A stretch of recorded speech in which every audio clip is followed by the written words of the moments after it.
When we look at the history of the early church and we look at the history of the sacred space in which the early church works, we need to remember that for the first 100 years of the early church, it was a church based in Judaism.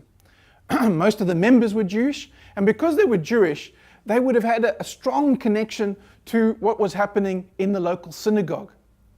Now you may remember that the synagogue was a very specific concept that developed in Judaism. It developed during the exile. So you may remember that the exile was in 586 BC. So 586 BC was the exile. And they had lost the temple. The temple was destroyed by the Babylonians, and the people were taken into exile into Babylon. But remember that not all the people were taken into Babylon. It was only the leaders, only the top echelon of the people that went into Babylon. Some of the people escaped north into Asia Minor or south into places like Egypt.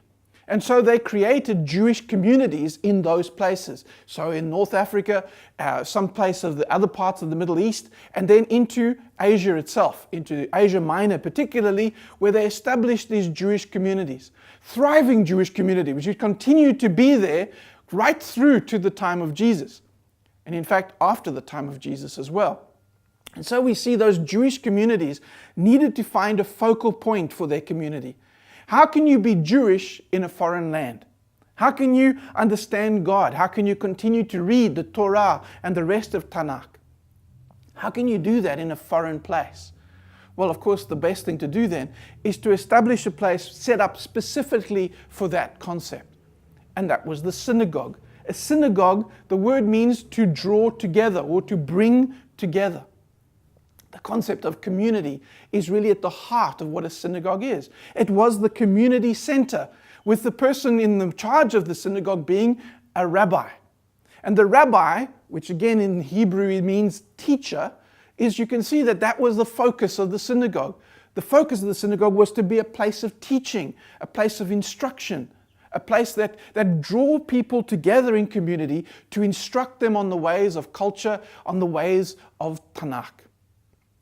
Those elements then are the first elements that are found in the early church's sacred space, is that they modeled their sacred space on the synagogue. In fact, we know that from the biblical account itself, is that Paul and some of the other disciples, when they would ever go to a new town to go and do some evangelism, they would go to the local synagogue first. It was at that synagogue that they would then share with the local Jews that, hey, the Messiah that we've been expecting all this time, the Messiah that was out there, that Messiah is now come, and his name is Jesus Christ. And so they would go to the local synagogue on the Sabbath, and they would share with them in the connections. You can understand that when the Christian churches were built, they would be built then on similar lines to the synagogues. They would have a similar frame to the synagogue and a similar outreach or similar concept of what they were trying to achieve. That main element would have been about community, about drawing the community together. The focus, therefore, is what would draw people together. They would sing psalms together. And in fact, it's very interesting if you look at what they did in those early churches. You'll notice that in fact it's very similar to what we do today. There were prayers, there were praise in terms of praying or singing psalms, particularly the psalms, because those would be the ones that would be known by the Jewish people who were in those particular churches. They would then have a reading of the Bible. And in fact, our understanding of the reading of Scripture comes out of the Jewish background. We'll talk a little bit more about that in the next section when we look at the concept of the church year. But they would then do some reading, and then usually the presbyter, the person in that position of authority, just like the rabbi in the Jewish system, would then deliver a discourse on that particular reading, explaining to people how they need to apply what they've just heard in terms of the Scripture. And then after that would be the Eucharist, or would be the sacrament. That would be a celebration then of what God has done for them, and baptism, which was the entry into that community and into the understanding of it. As you'll see, then what they did in those early churches really follows a very similar pattern to what we do in our church today.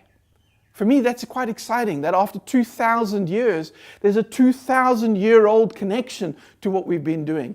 There's a legacy, a tradition that follows that. Of course, how we do it may change, but the basic elements of worship remain the same.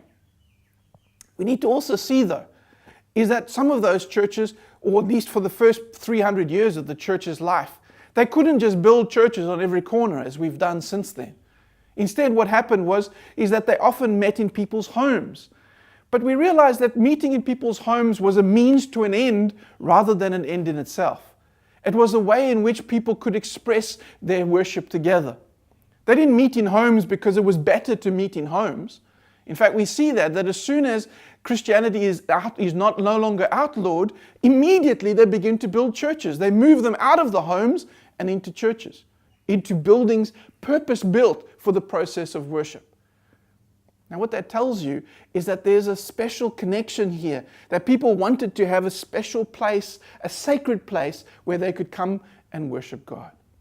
So once it moves from the underground, literally underground, if you go through some of the places in Rome, you'll see that a number of the churches were literally underground. They were underground areas so that they would be away from the prying eyes of the Roman authorities. In fact, that's where they buried their dead as well, in catacombs. And as you go into the catacombs, often right at the beginning of the catacomb would be an open area, a place where they could come together and worship, to come together and praise. Out of that would then flow the catacombs and the rest of their life and the connection together as the church.